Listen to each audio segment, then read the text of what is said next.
Welcome to Penrose Learning, where we make understanding easy. You'll start now. Power the iPhone off and remove the SIM tray.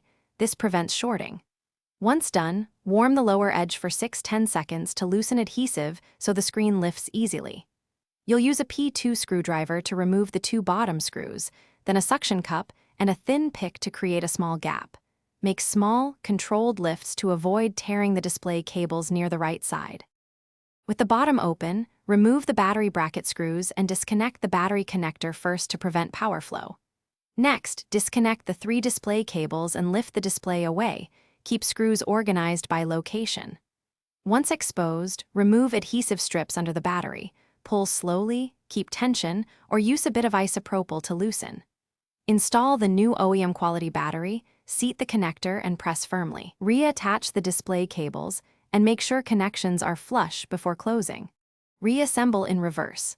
Reconnect the battery, reinstall the metal bracket, and torque the 2 bottom screws without over-tightening. Once done, power on the phone and check settings battery health to confirm it registers 100%. Then run a quick charge cycle and test touch, Face ID, mic, and cameras. If you see no power or the screen is unresponsive, make sure connectors are fully seated and cables undamaged.